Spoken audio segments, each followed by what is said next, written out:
नमस्कार दोस्तों, आप सभी का फिर से स्वागत है आपके अपने YouTube चैनल ज्ञान गंगा पर। आज आपको बताने वाले हैं गौतम बुद्ध से जुड़ी एक कहानी, जिसमें गौतम बुद्ध ने बताया कैसे अपने मन को वश में करे, क्यों हमारा मन एक जगह नहीं लगता है। तो आइए आज इसे जानते एक बौद्ध कहानी के माध्यम से। तो आइए शुरू करते हैं आज की हमारी यह कहानी। एक बार बौद्ध मठ में एक ज़ेन मास्टर रहते थे। एक बार एक आदमी उनके पास आया और कहा कि गुरुजी, मैं मन से परेशान हूँ। मेरे मन में हर समय कई विचार आते रहते हैं। कृपया मुझे इन विचारों को कम करने के लिए कुछ मंत्र दें। ज़ेन मास्टर ने उसकी ओर देखा और कहा, मेरे दोस्त, तुम हर दिन ध्यान करना शुरू कर दो। धीरे धीरे ध्यान करने से आपका मन शांत होने लगेगा। लेकिन उस आदमी ने कहा कि श्रीमान, कृपया मुझे ध्यान करने के लिए मत कहिए। मैं ध्यान नहीं कर सकता, क्योंकि जब मैं ध्यान करने की कोशिश करता हूँ तो मेरे दिमाग में और भी विचार आने लगते हैं और ज्यादातर विचार नकारात्मक होते हैं, जो मेरे दिमाग को और बेचैन कर देते हैं। ज़ेन मास्टर ने कहा कि चिंता मत करो बेटा, यह ध्यान के प्रारंभिक चरण में होता है, लेकिन धीरे धीरे ध्यान का अभ्यास करने से आपका मन शांत होने लगेगा। लेकिन उस आदमी ने कहा कि गुरुजी, ध्यान मेरे बस की बात नहीं है। आप कृपया मुझे मेरे मन को शांत करने के लिए कोई मंत्र दें। ज़ेन मास्टर ने देखा कि यह आदमी इस तरह से समझने वाला नहीं है, तो उसने कहा, ठीक है, अगर आप जिद करते हैं तो मैं आपको एक मंत्र देता हूँ जो आपके दिमाग को शांत कर सकता है। फिर मास्टर ने उसके कान में एक मंत्र फुसफुसाया और कहा कि आपको इस मंत्र को बैठकर जाप करना होगा, अकेले, हर दिन। वह आदमी बहुत खुश हुआ और बोला, धन्यवाद गुरुजी, मैं इस मंत्र का प्रतिदिन जाप अवश्य करूंगा। जैसे ही वह जाने के लिए वापस मुड़ने वाला था, ज़ेन मास्टर ने कहा, लेकिन एक बात याद रखें कि इस मंत्र का जाप करते समय बंदर के बारे में न सोचें, अन्यथा मंत्र अप्रभावी हो जाएगा। उस आदमी ने कहा, गुरुजी, मैं बंदर के बारे में क्यों सोचूंगा? मैंने अपने पूरे जीवन में कभी बंदर के बारे में नहीं सोचा। आप इसकी चिंता न करें। और वह वहां से चला गया। वह आदमी खुशी खुशी घर वापस आया और मंत्र जपने बैठ गया। जैसे ही उसने मंत्र का जाप करना शुरू किया, उसे ज़ेन मास्टर के शब्द याद आए कि जब आप इस मंत्र का जाप करें तो बंदर के बारे में न सोचें। जैसे ही उसे गुरु की बातें याद आईं, उसके दिमाग में बंदर की तस्वीरें आने लगी। वह बंदर के विचारों को नजरअंदाज करने की कोशिश करने लगा, लेकिन जितना ही उसने बंदरों को नजरअंदाज करने की कोशिश की, उतने ही उसके दिमाग में बंदर आने लगे और कुछ समय बाद उसका दिमाग बंदरों से भर गया। उस आदमी ने सोचा कि ज़ेन मास्टर ने मुझे यह निर्देश क्यों दिया? अगर वह जानता था कि बंदर एक मुसीबत है तो उसे इसका उल्लेख नहीं करना चाहिए था। मेरे दिमाग में और कोई जानवर नहीं आ रहा है और बंदर नहीं जा रहे हैं। वह आदमी परेशान हो गया। उसने स्नान किया, नए कपड़े बदले और फिर से एक कमरे में मंत्र जाप करने के लिए बैठ गया। जैसे ही उसने अपनी आंखें बंद की, उसे बंदर दिखा। वह जहां भी देखता, वे उसके चारों तरफ होते। वह रात को बंदरों को देखता, यहाँ तक कि वह अपने परिवार के सदस्यों के चेहरे में बंदरों को देखने लगा। आदमी पागल हो रहा था। वह जितना ही बंदरों को नजरअंदाज करने की कोशिश कर रहा था, उतने ही उसके दिमाग में बंदरों की बातें आ रही थीं।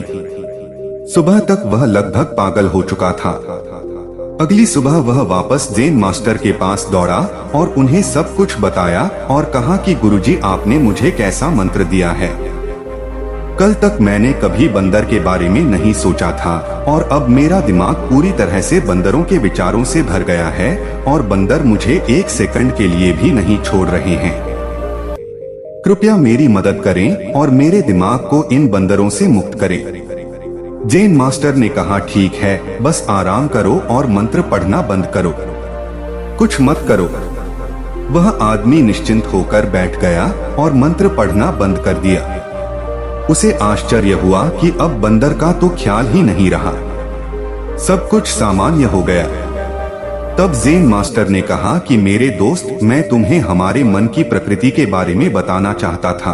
कभी भी अपने मन से लड़ने की कोशिश मत करो। मन एक गति की तरह है। स्प्रिंग को जितना दबाओगे उतना उछलेगा।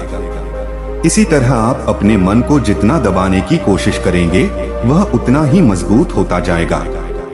शांत रहें, मन के विचारों को देखना शुरू करें और आप पाएंगे कि आपका मन धीरे धीरे अपने आप शांत हो जाएगा। और मन को देखने के लिए आपको ध्यान करने की आवश्यकता है। अगर हम अपने जीवन में देखें तो पाएंगे कि हमारा मन एक बंदर की तरह है जो हर समय बेमतलब इधर उधर उछलता कूदता रहता है। यदि आप इस बंदर मन को बलपूर्वक रोकना चाहते हैं तो आप ऐसा नहीं कर पाएंगे। जैसे जितना अधिक आप उसके स्प्रिंग को दबाने की कोशिश करेंगे उतना ही वह उछलेगा। इसी प्रकार आप जितना अपने मन के विचारों को रोकने की कोशिश करेंगे वे विचार उतने ही अधिक बढ़ते जाएंगे। विशेषज्ञ कहते हैं कि एक इंसान का दिमाग एक दिन में 36,000 से 80,000 के बीच विचार पैदा करता है। अगर आप इन विचारों को जबरदस्ती रोकने की कोशिश करेंगे तो आप उन्हें रोक नहीं पाएंगे। इसके बजाय इसे रोकने का हर प्रयास इसे ऊर्जा देता है। इससे बचने का हर प्रयास ध्यान बन जाता है। जब आप किसी चीज से बचना शुरू करते हैं तो आप उस पर बहुत अधिक ध्यान देने लगते हैं। इसलिए विचारों को रोकने की कोई आवश्यकता नहीं है। केवल आपको अपने विचारों को अनासक्त देखना है। हमारे नियमित जीवन में आमतौर पर हम अपने विचारों को देखने में सक्षम नहीं होते हैं, लेकिन ध्यान में आप इसे आसानी से कर सकते हैं। इसलिए आपको अपने मन को देखने के लिए ध्यान का अभ्यास करने की आवश्यकता है। कुछ लोगों का अनुभव होता है कि जब वे ध्यान करना शुरू करते हैं तो उनके दिमाग में अधिक विचार आने लगते हैं, लेकिन इसके पीछे का कारण यह है कि जब हम ध्यान करना शुरू करते हैं तो हमारे दिमाग में छिपे पुराने विचार ऐसे ही निकलने लगते हैं जैसे अगर आप अपने घर की सफाई करते हैं तो सारा कचरा बाहर निकल आता है। इसी तरह जब आप ध्यान करना शुरू करते हैं तो दिमाग का सारा कचरा बाहर निकलने लगता है और आपको अधिक विचार आने लगेंगे, लेकिन आपको इसकी चिंता करने की जरूरत नहीं है। और अपने विचारों को आते और फिर जाते देखते रहें और अपना ध्यान अभ्यास जारी रखें। धीरे धीरे मन का सारा कचरा बाहर निकल जाएगा तो मन अपने आप शांत होने लगेगा और आपको कम विचार आने लगेंगे और लंबे अभ्यास से आप निश्चय ही अपने मन को वश में कर पाएंगे। आप सभी को यह कहानी कैसी लगी कमेंट करके जरूर बताएं।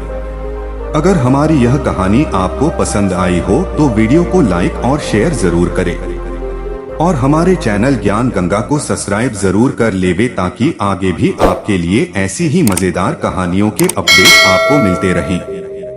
वीडियो को अंत तक देखने के लिए आपका बहुत बहुत धन्यवाद।